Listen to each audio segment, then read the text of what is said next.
ایک خوبصورت نام اللہ کے ولیوں میں، تقوی والوں میں، خوف خدا رکھنے والوں میں حضور شیخ علی بن عثمان حضرت داتا گنج بخش علی گجویری رحمت اللہ تعالی علیہ، اور آپ کا ان سے بات بھی اسی ماہ مقدس میں ہوتا ہے 18، 19، 20 سفر شہر لاہور کے اندر حضور داتا گنج بخش علی گجویری رحمت اللہ علیہ آپ کا ان سے مقدس ہوتا ہے، اور لاکھوں کروڑوں لوگ اس عرص پاک میں شامل ہوتے ہیں، دور دراز سے، پاکستان اور غیر پاکستان سے بھی جو لوگ تشریف لاتے ہیں، حاضر ہوتے ہیں اور اپنے لیے اسے جو ہے وہ سعادت سمجھتے ہیں کہ ہم ایک اللہ کے ولی کے دربار پر حاضر ہوں، جہاں پر اللہ رب العزت لوگوں کی حاجات کو پورا فرماتا ہے، لوگوں کی دعائیں پوری ہوتی ہیں۔ ہم کیا کہہ رہے ہیں؟ اللہ حاجات پوری فرماتا ہے اور اللہ رب العزت ضروریات کو پورا کرتا ہے، لیکن وہ اپنے پیاروں کی برکت سے کرتا ہے۔ اس کے پیارے بندے جہاں پر ہو وہ جگہ بھی برکت والی ہوتی ہے۔ قرآن مجید کا یہ عقیدہ ہے، قرآن مجید کے اندر موجود ہے کہ حضرت سیدہ مریم بی بی، حضرت جناب سیدنا عیسیٰ روح اللہ علیہ السلام آپ کی والدہ، اور جب آپ کی حضرت مریم کی پیدائش ہوتی ہے تو اس وقت ان کی والدہ نے یہ منت مانی ہوئی تھی پہلے سے، ان کی پیدائش سے پہلے، کہ اگر میرے ہاں بیٹا ہوا تو میں اسے بیت المقدس میں رکھوں گی اور وہاں پر یہ خدمت گزاری کرے گا۔ لیکن بیٹی پیدا ہوئی، حضرت مریم جب آتی ہے تو حضرت حنا جو آپ کی والدہ ہے وہ پریشان ہوئی کہ میں نے تو منت مانی تھی، بیٹا ہوا تو پھر وہ بیت المقدس کی خدمت کرے گا، اللہ کے گھر کی خدمت کرے گا اور اللہ کے گھر میں نوکری دے گا، جھاڑو کشی کرے گا، وہاں پر مسافروں کی دیکھ بھال کرے گا، وہاں اللہ کے گھر میں خدمت کرے گا، میں نے تو یہ منت مانی تھی۔ لیکن بیٹی پیدا ہوئی، اللہ رب العزت نے فرمایا ہے حنا پریشان نہ ہو، ہم نے تمہیں جو بیٹی عطا کی ہے یہ بیٹے سے بہتر ہے۔ ہم نے جو بیٹی عطا کی حضرت مریم بی بی سلام اللہ علیہا، یہ تو اخباری واقعات نہیں ہے، یہ تو کوئی من گھڑت قصہ نہیں، یہ تو قرآن کی بات ہے، یہ تو اللہ کا کلام ہے، اور یہ تو وہ مقدس کلام ہے جو ہمارے پیارے آقا کریم آقا لجپال آقا صلی اللہ علیہ وسلم کے دل اطہر پہ نازل ہونے والا ہے۔ اس قرآن میں جو لکھا ہے اور اس قرآن کا یہ واقعہ ہے کہ حضرت مریم سلام اللہ علیہا جب آپ پیدا ہوتی ہے تو اللہ فرماتا ہے اے مریم کی والدہ، اے مریم کی اما، پریشان نہ ہو کہ تم نے منت مانی تھی، بیٹا ہوگا تو پھر بیت المقدس میں رکھوں گی، تو یہ بیٹی ہو گئی۔ فرمایا ہم نے بیٹی تمہیں وہ عطا کی جو بیٹے سے بہتر ہے، بیٹے سے بہتر ہے، کیونکہ حضرت مریم کی بڑی شان ہے، بڑی عظمت ہے، اور اللہ رب العزت کے پیارے محبوب نے فرمایا پہلی جتنی بھی عورتیں ہیں، انبیاء کی بیویاں، انبیاء کی بیٹیاں، انبیاء کی بہنیں ان کے اندر شامل ہے، پاکیزہ خواتین شامل ہے۔ فرمایا پہلی میرے زمانے سے پہلے جناب آدم علیہ السلام سے لے کر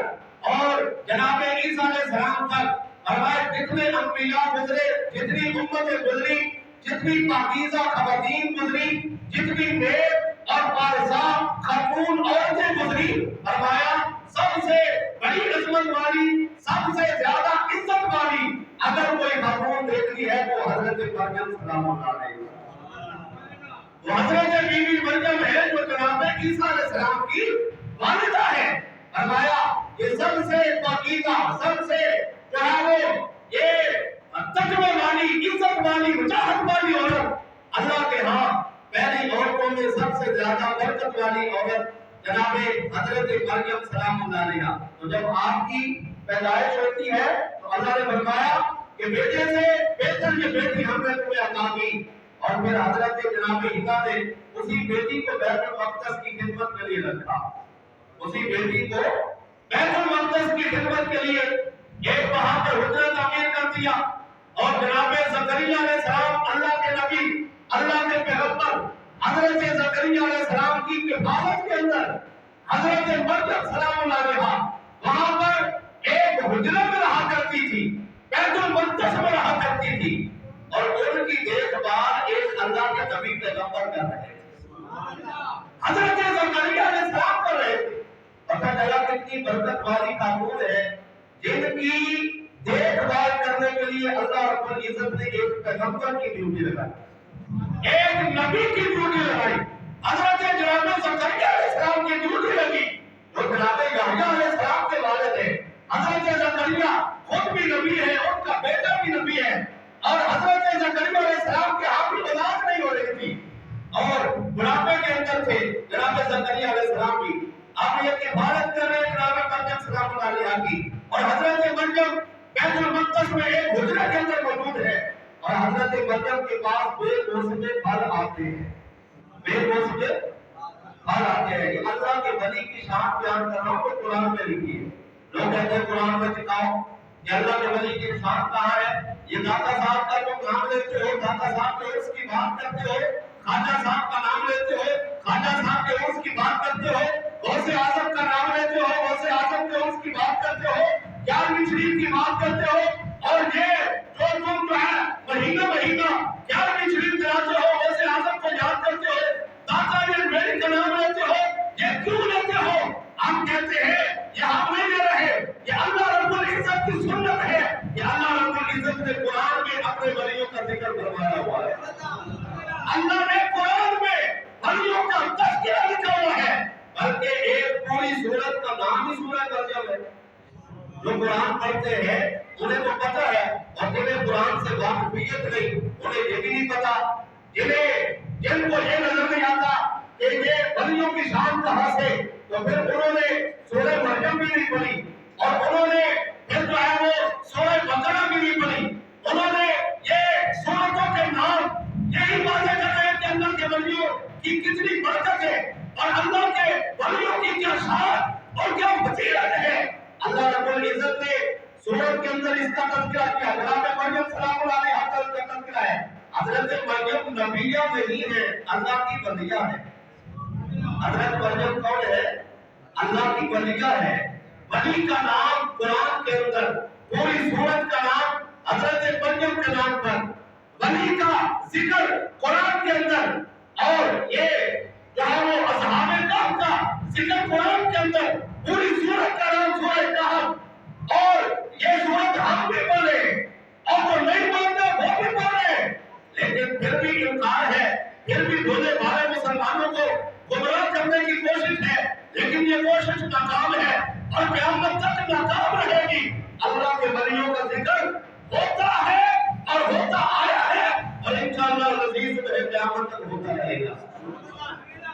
حضرت مریم سلام اللہ علیہا کا ذکر قرآن کے اندر اللہ رب العزت نے بیان کر رہا تھا کہ جناب زکریا علیہ السلام کی ڈیوٹی لگائی, تو حضرت زکریا نے دیکھا کہ حضرت مریم کے حجرے میں بے موسم پھل ہوتے, جن پھلوں کا موسم بھی نہیں وہ پھل جناب مریم کے حجرے سے ملتے ہیں. تو حضرت زکریا علیہ السلام اللہ کے نبی جن کی ہاں اولاد نہیں تھی, جو اولاد مانگ رہے تھے, خود بھی ایک اللہ کے نبی ہے, اور پھر وہ ہے وہ اللہ کا بڑا قرب حاصل ہے, اللہ رب العزت کا بڑا قرب حاصل ہے. لوگ کہتے ہیں درباروں پہ کیا لینے جاتے ہو, علی حجویری کے دربار پہ کیا لینے جاتے ہو, داتا صاحب کو داتا صاحب کیوں کہتے ہو, غوث اعظم کے دربار پہ کیا لینے جاتے ہو. یہ حضرت زکریا علیہ السلام ہے, یہ اللہ کے نبی ہے, اس کے دربار پہ جا رہے ہیں, جناب مریم کے دربار پر. حضرت مریم سلام اللہ علیہا کے حجرے پہ جا رہے ہیں, اور وہاں پر جب دیکھتے ہیں کہ بے موسم پھل ملتے ہیں, تو حضرت زکریا دعائیں تو کر رہے تھے, دعائیں کرتے کرتے وہ آپ بڑھاپے کو پہنچ گئے, اور اللہ سے مانگ رہے تھے کہ یا اللہ اولاد عطا کر, لیکن اللہ رب العزت نے اولاد عطا نہیں فرمائی. ایک حکمت ہے. اور جب آپ نے دیکھا کہ حضرت مریم سلام اللہ علیہا آپ کے حجرے میں بے موسم پھل ہوتے ہیں, تو حضرت مریم کے حجرے میں حضرت جناب زکریا علیہ السلام نے اللہ کی ہر دعا ہاتھ اٹھا دیا. هنالك دعا زكريا ربه قال رب هب لي من لدنك ذرية طيبة إنك سميع الدعاء فنادته الملائكة وهو قائم يصلي في المحراب أن الله يبشرك بيحيى مصدقا بكلمة من الله وسيدا ورسولا ونبيا من الصالحين. یہ حضرت زکریا دعا پڑھ رہے تھے، اللہ عطا کر رہا تھا. زکریا نے دعا کے لیے ہاتھ اٹھائے اور اللہ سے مانگا. اور کہاں مانگا؟ جناب مریم کے حجرے میں. کہاں مانگا؟ اور بولا کہاں مانگا؟ اور جناب حضرت بی بی مریم کے حجرے میں مانگا. مانگ تو پہلے بھی رہے تھے بیت المقدس میں، اللہ کے گھر میں مانگ رہے تھے، سجدہ کر کے مانگ رہے تھے، نماز پڑھ کے مانگ رہے تھے. لیکن ایک حکمت تھی. اللہ رب العزت نے فرمایا جہاں میرے پیارے ہوتے ہیں، جہاں ان کے آرام کی جگہ ہوتی ہے، جہاں ان کے بیٹھنے کی جگہ ہوتی ہے، جہاں ان کی بیٹھک ہوتی ہے، جہاں وہ اپنے قدم رکھتے ہیں، ہم اس جگہ کو بھی برکت والا بنا دیتے ہیں. اس لیے زکریا جہاں مانگو گے تو ہم تمہیں دونوں بھی بیٹا عطا کر دیں گے. جہاں اگر اپنے رب کو پکارو گے تو ہم تمہاری پکار کو سنیں گے. جب حضرت زکریا نے مانگا، وہیں پر مانگا، حجرہ مریم کے اندر مانگا، محراب مریم میں مانگا. اور پھر حضرت زکریا علیہ السلام جب دعا مانگتے ہیں تو اللہ فرماتا ہے اے زکریا دعائیں پہلے بھی مانگتے رہے ہو، لیکن آج ہم فوراً جو ہے وہ تمہاری دعا کو قبول کر رہے ہیں. آج ہم تمہیں ایک بیٹے کی خوشخبری ادا کر رہے ہیں. اور بیٹا کون تھا؟ بیٹا بھی عام نہیں، بیٹا بھی اللہ کا نبی حضرت یحییٰ علیہ السلام. پتہ چلا ایک نبی کو ایک دوسرا نبی ملا اور وہ کن کے در سے ملا؟ اللہ کے ولیہ کے در سے، اللہ کی ولیہ کے در سے. پتہ چلا مقام ولایت کیا ہے، مقام نبوت سے چھوٹا ہے. لیکن اللہ رب العزت نے ایک بتایا کہ مقام ولایت اللہ کے جو ولی ہوتے ہیں ان کا جو مقام ہے، ان کا جو مرتبہ ہے، ان کا جو رتبہ ہے وہ میرے ہاں کم نہیں. وہاں پر اللہ رب العزت لوگوں کی دعاؤں کو قبول فرماتا ہے.